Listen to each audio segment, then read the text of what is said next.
ইমানের 1 নম্বর পাহারার নাম বলেন কি? বলেন বলেন। তলব মানে পিপাসা, শিখা। আমার ইমান জানতে হবে, আমার ইমান শিখতে হবে। তাহলে ইমান তৈরি হয় কি দিয়ে? তলব দিয়ে। তলব আদব ছাড়া আসে না। তাহলে একসাথে বলতে পারি ইমান তৈরি হয় তলব দিয়ে। দ্বিতীয় পাহারার নাম ইমান চমকায় মুজাহাদা দিয়ে। ইমান তৈরি হয় তলব দিয়ে, ইমান চমকায় মুজাহাদা দিয়ে। তো আপনি মুজাহাদা করলে আল্লাহ তাআলা, আপনার মুজাহাদা যত বাড়বে আল্লাহ তাআলা আপনার ইমান দিয়ে অন্যদেরকে তত বেশি উপকৃত করবেন। ইমানের 3 নম্বর পাহাড়। হিজরতের মাধ্যমে কি হয়? ইমান ছড়ায়। হিজরতের মাধ্যমে কি হয়? ইমান ছড়ায়। ইমানের 4 নম্বর পাহারা, ইমানের 4 নম্বর পাহারা হলো বান্দার হক।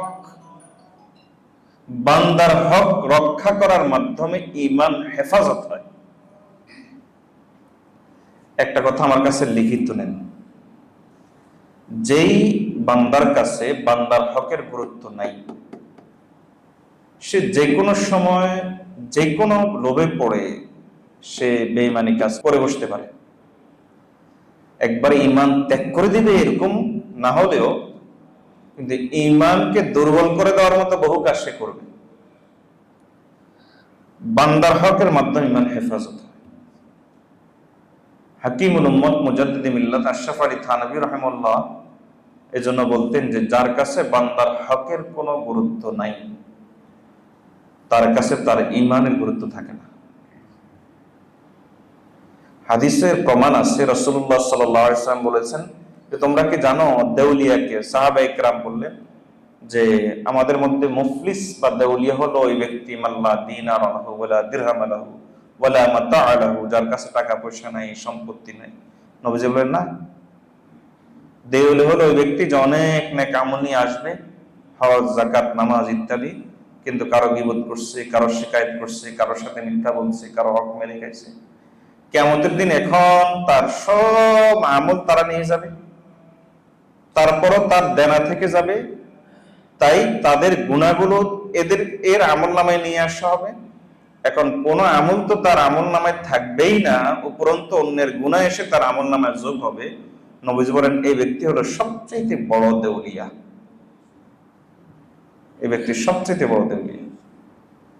এজন্য দেউলিয়া হয়েন না, দেউলিয়া হয়েন না। বান্দার হক রক্ষা না করলে ইমানের দিক থেকে দেউলিয়া হয়ে যাবে। বান্দার হক হেফাজতের মাধ্যমে ঈমান হেফাজত হয়। বলেন কিসের মাধ্যমে? বান্দার হক। আমাদের বড়রা তো থানভী রহমাতুল্লাহ সে প্রসিদ্ধ ঘটনা তো আমরা অনেকেই জানি। ট্রেন সফর করতেছেন, এক স্টেশন থেকে আরেক স্টেশন যাবেন, 2 স্টেশন পরে হলো ওনার স্টেশন। টিকিট কাটলেন, টিকিট যখন কাটতে গেছেন, এখন টিকিট মাস্টার বলতেছে হুজুর আপনার টিকিট কাটা লাগবে না, আমি আপনাকে চিনি। তো কি করতে হবে? অসুবিধা নাই, আপনি উঠেন, মাল সামানা নিয়ে উঠেন, অসুবিধা নেই, কিছুরই টিকিট লাগবে না, আমি টিকিট মাস্টারকে বলে দিব। তিনি তারপরে কি হবে? অসুবিধা নেই, তারপরে স্টেশন তো আপনি নামবেন, পরে স্টেশনে যে টিকিট মাস্টার তাকে ওই টিকিট মাস্টার বলে দিবে। এরপর কি হবে? এরপর কি হবে মানে হুজুর আপনি তো এরপর আর কোথাও যাবেন না, আপনি তো কানপুর নেমে যাবেন। থানভী রহমাতুল্লাহ বলেন যে না, আমার সফর এখন অনেক দূর, আমার সফর তো আখিরাত পর্যন্ত, সেখানে কি হবে? সেখানে কোন টিকিট মাস্টার থাকবে? সামান্য ট্রেনের টিকিটের ব্যাপারে তাদের এই সতর্কতা ছিল। আর আমরা তো এখন আল্লাহর কাছে পানাহ চাই, অন্যের হক মেরেই বসে থাকি। ঈমান হেফাজত হয় অন্যের বান্দার হক রক্ষার মাধ্যমে। আল্লাহ যে কথাগুলো বলেছি আমাদেরকে এই কথাগুলোর উপর আমল করার তৌফিক দান করুন।